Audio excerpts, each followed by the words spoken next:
Fenomena anak jadi manusia silver.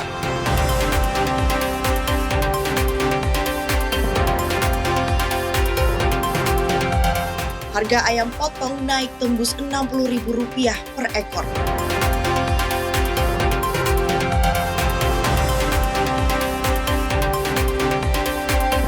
Limbah plastik disulap jadi paving block.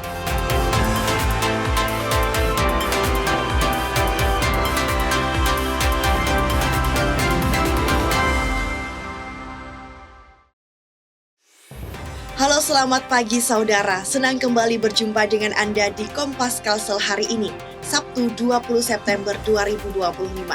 Selain 3 sorotan utama tadi, kami juga memiliki beragam sajian informasi menarik lainnya. Bersama saya Tasya Euni, selama 30 menit akan menemani pagi hari Anda, hanya di Kompas TV, independen terpercaya.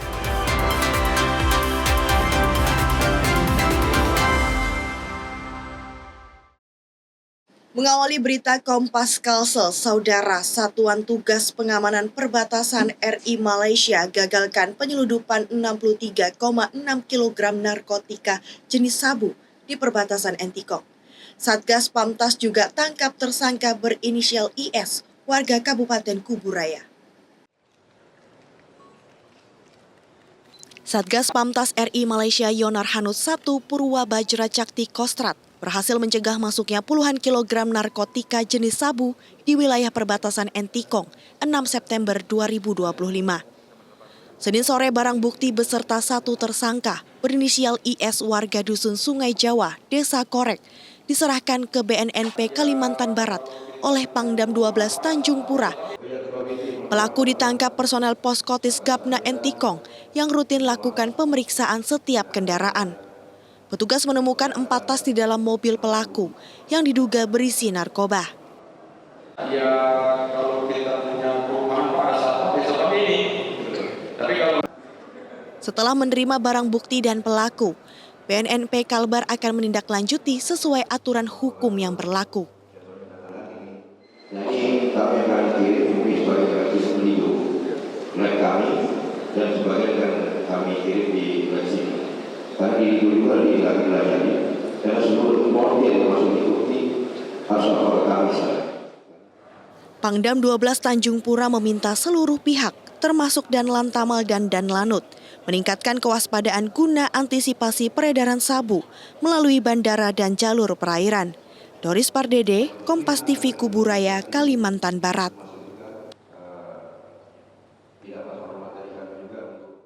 Selanjutnya, saudara, seorang pria di Balikpapan kembali berurusan dengan polisi setelah kedapatan mencuri sepeda motor. Pelaku dikenal sebagai residivis yang sudah 5 kali keluar masuk penjara. Tak ada efek jera, seorang pria Parubaya berinisial ER kembali ditangkap polisi. Tersangka berhasil diciduk karena kedapatan mencuri sepeda motor di sebuah pemukiman Sabtu pagi di kawasan kilometer 5 Jalan Soekarno-Hatta. Pelaku menggunakan kunci ganda atau kunci modifikasi untuk mencuri kendaraan. Tersangka ini merupakan residivis yang lumayan banyak, sudah 5 kali masuk dengan kasus yang berbeda. Modusnya yaitu dia melihat dulu situasinya nyaman, aman, kemudian tersangka menggunakan kunci ganda yang khusus memang sudah disiapkan maupun sudah dibuatkan oleh tersangka. Atas perbuatannya tersangka dikenakan pasal pencurian dengan ancaman lebih dari 5 tahun penjara. Iskandar Amir Dahlan, Kompas TV Balikpapan, Kalimantan Timur. 2 pejabat tinggi di Kalimantan Timur ditetapkan sebagai tersangka dalam dugaan korupsi dana hibah Debon senilai 100 miliar rupiah. Kepala Dinas Pemuda dan Olahraga dan ex-ketua Debon diduga rugikan negara hingga puluhan miliar rupiah.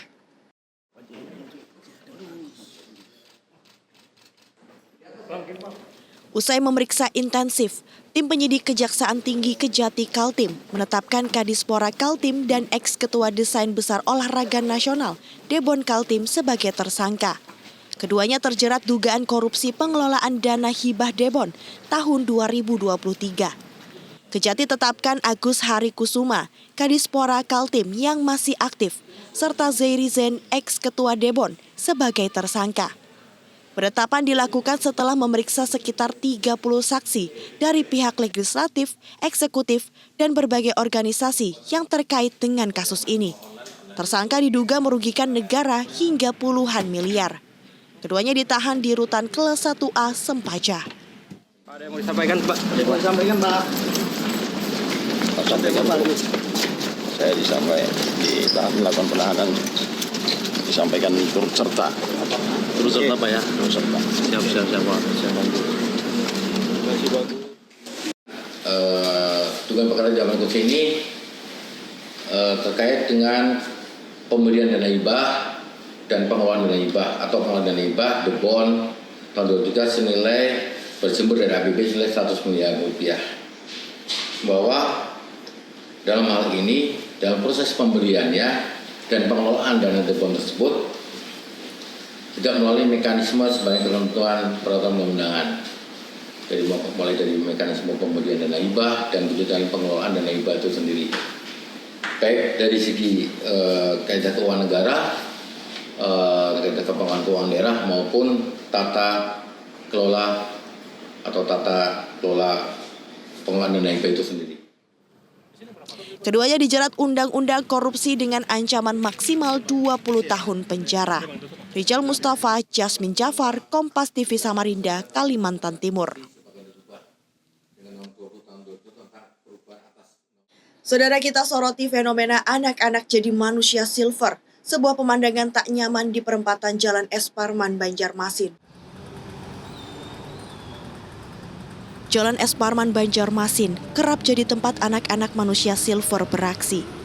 Sejak sore, anak-anak silver berjalan di antara kendaraan dengan tubuh berlapis cat perak. Sejumlah pengendara masih berikan uang, namun sebagian lain merasa risih dan terganggu. Kondisi ini dinilai bahayakan keselamatan anak silver dan melanggar hak dasar anak untuk bermain, belajar, dan tumbuh di lingkungan yang aman. Itu sangat terganggu dengan adanya mereka di lampu merah. Kadang dia mepet-mepet di motor, ganggu orang yang mau lewat ketika udah lampu hijau. Terus untuk dari segi sosialnya, dia seharusnya anak-anak itu tidak untuk bekerja di lapangan ya, apalagi di umur mereka untuk minta-minta dan lain-lain. Dia harusnya belajar, sekolah, bermain juga karena dia masih kemungkinan anak-anak SD rata-rata. Dan untuk solusinya mungkin di Kota Banjarmasin harus ada tindak tegas dari dinas terkait. Menurut sosiologi Universitas Lambung Mangkurat, Fahrianor, memberikan uang di jalan secara tidak langsung mempertahankan praktik eksploitasi anak. Anak-anak yang seharusnya bermain justru dibiasakan berada di tengah resiko. Ia meminta tindakan nyata dari pemerintah Kota Banjarmasin.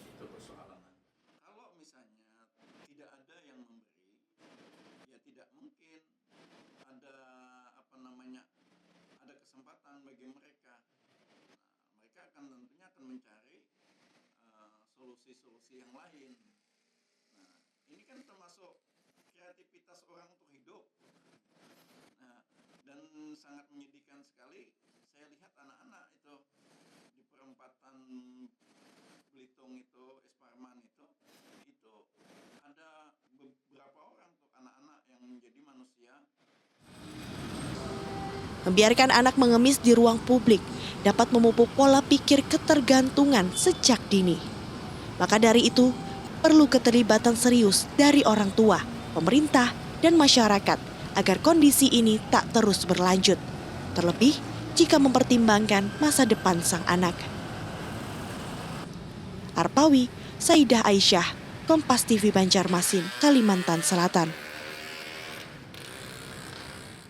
Selanjutnya kita akan kembali dengan berita harga ayam potong naik tembus Rp60.000 per ekor. Selengkapnya di Kompas Kalsel.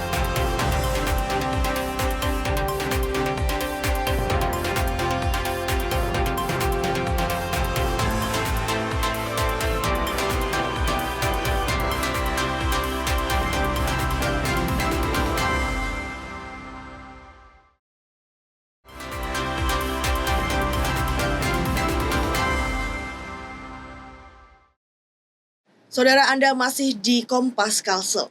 Harga ayam potong di Pasar Antasari Banjarmasin naik jadi Rp60.000 per ekor. Kenaikan harga ini terjadi sejak awal bulan Maulid karena tingginya permintaan untuk keperluan acara.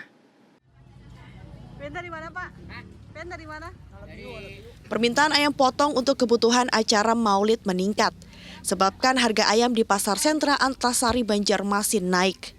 Harga ayam utuh yang sebelumnya Rp40.000 hingga Rp55.000, kini naik menjadi Rp45.000 hingga Rp60.000 per ekor. Kenaikan terjadi sejak awal bulan Maulid. Biasanya kan 45 satu ekor, 50 sekarang 55, 60 yang besar. Kalau yang sedang kan biasanya 35, 40, biasa 30, 35. Kenaikan harga ayam potong ini berdampak pada pembeli, terutama pelaku usaha yang gunakan daging ayam sebagai bahan utama. Jelas dah itu mempengaruhi pembeli untuk kita menjual kembali, sebab harga yang kita beli meningkat, untuk dijualnya tuh lambat, kecuali ada yang pesanan untuk kita menunggu di tempat jualannya agak kurang. Meskipun terjadi kenaikan, pedagang berharap kondisi ini hanya sementara dan harga kembali stabil setelah momen Maulid selesai. Saidah Aisyah, Kompas TV Banjarmasin, Kalimantan Selatan. Kita ke Balikpapan, Saudara. Antisipasi penyebaran HIV/AIDS, tim Dinas Kesehatan Dinkes Kota Balikpapan gelar tes HIV kepada para tahanan di Polresta Balikpapan. Tes dilakukan di ruang tahanan. Mencegah penyebaran kasus HIV/AIDS, Dinkes Kota Balikpapan lakukan tes cepat di Polresta Balikpapan. Targetnya para tahanan, laki-laki maupun perempuan. Jika terindikasi positif HIV/AIDS, Dinkes Kota Balikpapan akan segera berikan penanganan. Seluruh tahanan yang ada di Polresta Balikpapan kita lakukan screening HIV secara keseluruhan gitu ya. Harapannya agar apabila ada yang terdeteksi positif segera diobati sehingga bisa memperbaiki kualitas hidupnya. Kota Balikpapan sempat duduki peringkat kedua di Kaltim dengan kasus HIV/AIDS tertinggi. Total kasus dalam 3 tahun terakhir capai 1.014 kasus. Menurut Dinkes, kenaikan terjadi karena upaya tracking atau penelusuran gencar. Iskandar Amir Dahlan, Kompas TV Balikpapan, Kalimantan Timur. Saudara, pengelolaan sampah jadi tantangan serius seiring dengan pertumbuhan penduduk di Kota Banjarbaru. Kini pemerintah daerah menargetkan keberadaan bank sampah bisa mengelola hingga 70% limbah rumah tangga. Tantangan pengelolaan lingkungan di Banjarbaru dijawab dengan menggalakkan pengelolaan sampah dari sumber awalnya melalui bank sampah yang saat ini berjumlah 86 unit. Dengan program ini diharapkan hanya 30% sampah yang akan dikirim ke tempat pembuangan akhir atau TPA. Saat ini TPA Gunung Kupang diyakini masih mampu menampung sampah hingga 5 tahun ke depan. Dari total 17 hektar lahan TPA, 12 hektar sudah terpakai. Tetapi dengan konsep pengelolaan sampah kita yang kita berudak, saya pikir itu masih cukup untuk beberapa tahun, mungkin 5 tahun atau lebih lagi. Dan apalagi kalau seandainya terjadi, kita harus berupaya, artinya pengolahan sampah itu kita tangani di lingkungan masyarakat. Jadi harapannya nanti sampah yang ke TPA itu tidak lebih mungkin di sekitar 50 ataupun bisa mungkin di sana sekitar 20-30% saja yang dibuang ke TPA. Sementara itu, Wali Kota Banjarbaru, Ernalisa Halabi bilang akan terus melakukan upaya perbaikan pengelolaan sampah, termasuk memulai dari sekolah. Ya, kita lihat dulu, kalau misalkan memang itu mungkin harus kita menyediakan lagi, ya kita ada pengadaan bank sampah. Ini juga ada di sekolah kan Bu, di SMP 15, nah apakah nantinya akan ditambah di sekolah-sekolah atau gimana Bu? Ya, untuk kedepannya, untuk sekolah-sekolah kita mulai dari tahap, untuk sekolah juga nanti kita akan siapkan untuk tempat-tempat sampah. Dengan pengelolaan sampah yang lebih baik, diharapkan rata-rata sampah yang dikirim ke TPA bisa turun dari 50 ton menjadi 20 ton per harinya. Nabila Ceva, Kompas TV Banjarbaru, Kalimantan Selatan. Sebagai wujud pelayanan untuk warga disabilitas, sebuah halte portable kini mulai dioperasikan di Banjarbaru. Halte ini jadi tempat pemberhentian bagi angkutan feeder Trans Banjarbaru. Atas banyaknya permintaan dari warga disabilitas, halte portable kini difungsikan di depan rumah disabilitas di Jalan Trikora, Banjarbaru. Halte ini jadi titik pemberhentian bagi angkutan feeder Trans Banjarbaru, trayek 6 dan 10. Rute layanannya mencapai halte Hajah Nuriyah, Pasar Bauntung, Jalan Palam, dan Rumah Sakit Idaman. Berdasarkan hasil evaluasi, Dinas Perhubungan berencana menambah pegangan stainless di dua sisi halte, agar warga disabilitas netra mudah mengaksesnya. Yaitu menitiki ataupun pengadaan sebanyak 7 halte portable. Nah, salah satunya dan perdana itu di sini di rumah disabilitas karena ada permintaan bahwa kejauhan di halte sementara ini yang sebelum ada ini yaitu di Rumah Sakit Idaman. Nah. Warga disabilitas netra Munajati bilang sangat terbantu dengan adanya halte ini. Halte ini menurutnya sangat memudahkan untuk mengakses angkutan umum. Bagus, itu sangat terbantu sekali. Biasanya kalau kemana-mana naik apa, Bu? Biasanya kan naik ojek, kadang-kadang naik taksi. Mau ke pengajian? Oh, pengajian. Biasanya memang rutin pula? Iya. Ia juga menambahkan bahwa tidak ada kesulitan ketika menunggu di halte maupun naik ke dalam feeder karena pengemudi selalu membantu. Nabila Ceva, Kompas TV Banjarbaru, Kalimantan Selatan.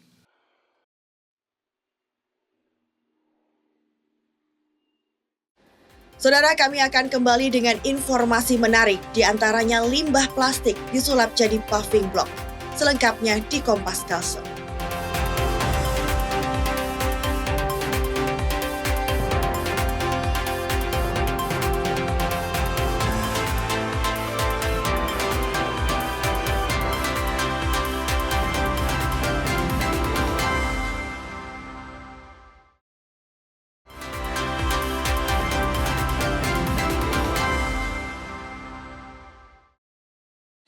Saudara, terima kasih Anda masih bersama dengan kami di Kompas Kalsel. Kegiatan pengenalan kehidupan kampus mahasiswa baru PKKMB di Universitas Islam Kalimantan Uniska Muhammad Arsyad Al-Banjari resmi ditutup. Dari total 4.480 mahasiswa baru tahun ini, Fakultas Ekonomi catat jumlah peminat tertinggi. Rumah Allah. Tetapi juga memberikan PKKMB Uniska tahun akademik 2025-2026 digelar di Gedung Rektorat Baru Handil Bakti. Dari seluruh mahasiswa yang diterima, Fakultas Ekonomi jadi pilihan utama dengan jumlah peminat terbanyak. Rektor Uniska Muhammad Zainul menilai tingginya minat ini tunjukkan kepercayaan masyarakat terhadap prospek lulusan dari Fakultas Ekonomi. Untuk tahun ini itu yang ada pada posisi pertama itu kan S1 Manajemen Fakultas Ekonomi Uniska, yang dua adalah Ilmu Hukum, yang tiga adalah Teknologi Informasi, yang keempat itu adalah FISIP gitu ya. Kemudian yang terakhir yang kelima itu adalah Fakultas Kesehatan Masyarakat. Daya tarik Fakultas Ekonomi membuat sejumlah mahasiswa baru yakin dengan pilihan. Seperti Azizah, mahasiswa baru asal Binuang, Kabupaten Tapin. Azizah memilih Vekon karena menyukai perhitungan dan ingin mengasah kemampuan di dunia bisnis dan keuangan. Karena yang pertama, prodi manajemen itu untuk lulusannya lebih banyak, menurut saya ya, peluang kerjanya itu lebih besar apalagi di daerah Binuang. Yang kedua, karena memang minat dan bakat saya di area menghitung-hitung. Dan yang ketiga itu jurusan SMA saya memang sudah IPS, jadi menurut saya lebih enak aja kalau memilih manajemen. Sepanjang kegiatan PKKMB, mahasiswa baru dapat pembekalan tentang dunia kampus, pengenalan organisasi mahasiswa, dan lingkungan belajar di Uniska. Saida Aisyah, Kompas TV Banjarmasin, Kalimantan Selatan.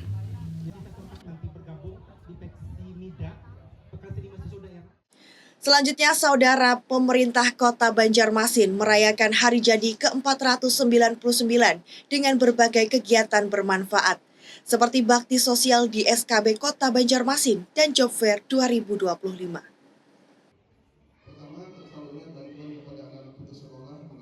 Dinas Penanaman Modal dan Pelayanan Terpadu Satu Pintu DPMPTSP gelar lomba balogo dan badaku untuk anak-anak SKB. Wakil Wali Kota Banjarmasin Ananda berharap kegiatan ini dapat menumbuhkan semangat dan rasa percaya diri para peserta. Kami berharap bahwa perayaan HUT Pemko Banjarmasin itu benar-benar berdampak dan bermanfaat bagi masyarakat. Bukan hanya seremonial tiap tahunan, hahaha, tapi memang bujur-bujur berdampak untuk seluruh.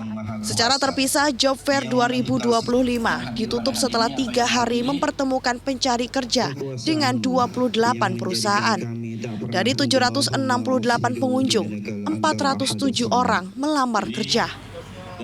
Dari jumlah pengunjung sekitar 700 sekian, itu yang mendaftarkan kerja itu sebanyak 407 orang. Nah, sementara target kita adalah 500. Nah, sehingga besar harapan kita dari 407 itu semua tersaring, terjaring dan mendapatkan pekerjaan. Kepada SMK Negeri 3 Banjarmasin. Dilanjutkan dengan foto bersama. Boleh minta semangatnya, tangan kanan dikepalkan. Limbah plastik yang selama ini jadi masalah di perkotaan disulap jadi paving block melalui mesin buatan siswa dan guru SMK di Banjarmasin. Dibuat dalam 5 hari menggunakan barang bekas, inovasi ini diharapkan jadi solusi mengurangi timbunan sampah plastik di kota.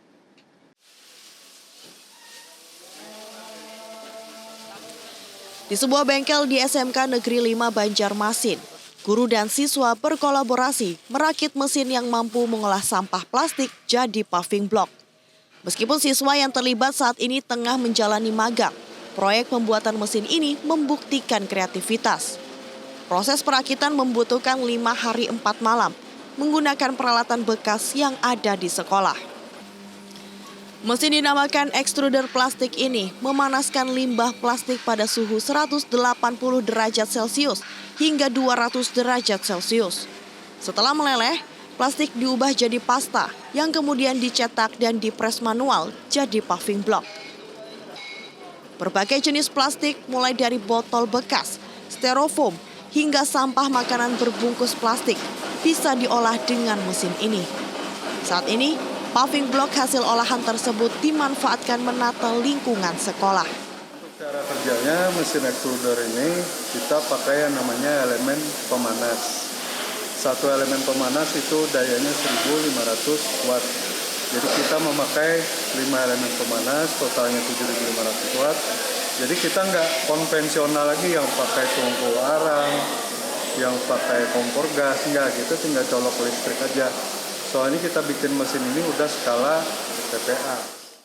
Mesin dengan kapasitas listrik 7.500 watt ini baru saja diikut sertakan dalam kompetisi inovasi daerah tingkat Kota Banjarmasin. Melalui lomba tersebut, para siswa dan guru berharap inovasi ini diadopsi lebih luas untuk tangani masalah sampah plastik. Karena kapasitas kita sampah membludak di wilayah Kota Banjarmasin, kita bikin alat supaya sampah itu menghasilkan yang lebih baik, misalkan yaitu paving block, semacam-macamnya itu, kayak ada beberapa kursi, nanti ada asbak rokok dan lain-lain. Jadi kami itu membuat karena ide-ide dan konsultasi kami antara siswa-siswa sebelum berangkat magang. Inovasi sederhana ini membuktikan bahwa solusi lingkungan tidak selalu perlu modal yang besar. Dengan kreativitas, kolaborasi, dan kepedulian, sampah plastik pun dapat disulap menjadi berguna. Arpawi, Kompas TV Banjarmasin, Kalimantan Selatan. Saudara, tradisi Ba'ayun Maulud, sebuah ritual turun-temurun khas suku Banjar, kembali diselenggarakan. Warga berharap bisa mengambil berkah di bulan kelahiran Nabi Muhammad. Diiringi lantunan salawat Nabi, peserta mulai mengayunkan diri atau anak-anak di atas ayunan dari kain. Tradisi ini telah resmi ditetapkan sebagai warisan budaya tak benda dan terus dilestarikan setiap tahunnya, bertepatan dengan bulan Maulid. Acara ini menarik partisipasi dari berbagai kelompok usia, mulai dari anak-anak hingga orang dewasa.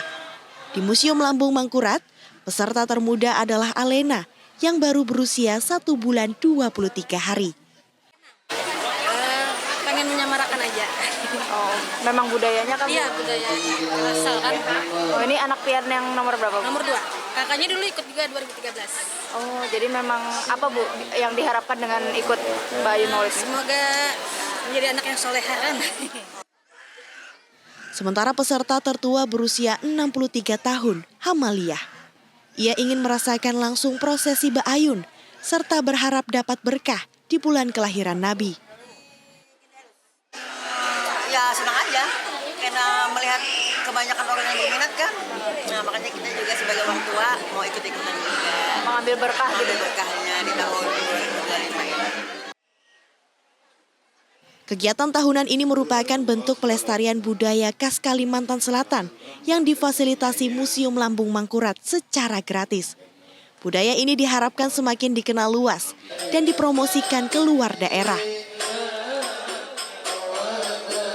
Karena mana ini memang harus dilestarikan karena ini budaya kita, budaya Kalimantan Selatan yang harus ditingkatkan dan kita promosikan kepada daerah-daerah dan khususnya masyarakat kita, khususnya milenial sekarang. Banyak yang haus dengan musnah dengan adanya budaya dan sejarah kita yang ada di Kalimantan Selatan. Tahun ini, sedikitnya 165 warga meramaikan peringatan Maulid Nabi dan Ba'ayun Maulud di halaman museum. Kehadiran publik ini menunjukkan tingginya antusias dalam menjaga kelangsungan tradisi lokal. Nabila Ceva, Kompas TV Banjarbaru, Kalimantan Selatan. Saudara, rangkaian informasi tadi sekaligus mengakhiri perjumpaan kita di Kompas Kalsel hari ini. Saya Tasya Euni beserta kru yang bertugas mengucapkan terima kasih atas kebersamaan Anda. Selalu saksikan beragam sajian informasi terkini dan teraktual lainnya hanya di Kompas TV, independen, terpercaya. Sampai jumpa.